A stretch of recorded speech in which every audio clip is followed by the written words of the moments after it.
Papakita ko sa'yo.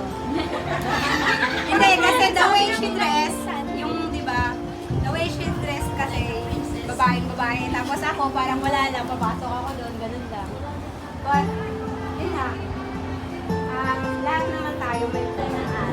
Yung time na, may pinagdadaan ako din yung sa bago pa ako. Tapos nabigla ako doon, sabi mo sa akin, wala na ako sinabi, sabi sa action na, sabi niya, hindi ka lang.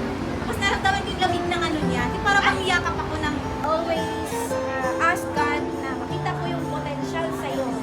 At those potentials ay hindi lang isa, hindi medyo marami. Pero bago dumating doon sa punto yun, kailangan may pray. So, I know and I believe, I know na minsan you question bakit ako yung ginagamit ng Lord to train you because kaya ko rin ako. At I believe na sa pagkita mo noon, ay manalangin lahat ng potential ko dito. Ang panalangin ko ay yun, mapagamit ko lahat. Ako kapag sa bed ako, nag-iisa, doon umiiyak ako. Pero pag minsan na ako paiyak eh. Nung last ako, alam yung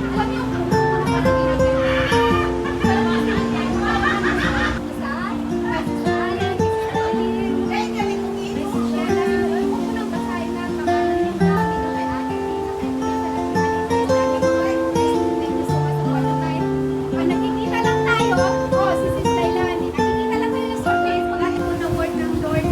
Ay, sino pala yun? Pagsabihan ko, nasama yung loob. Lumabas na. Kasi kahit dati sa Pastor 9 ako, sama ng ugali ko. Kung may nakita ako, hindi magkaka, sinasabihan ko. Nakata ko talaga makasama. Kapatid niya, ma'am. Kasi mas sa ako. And I pray. Ang ikinatago. Kumbaga, sa buhay niya is open. Lalo na sa atin, wala kinatago sa mga past niya. But then, overcome. Kasi, ang Lord may purpose. Ang Lord may purpose siya sa buhay, sa purpose niya sa buhay niya. Kumbaga, minsan sa mga things, alam ko,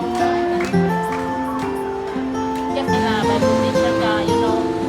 Actually, sabi ko, ano ba ang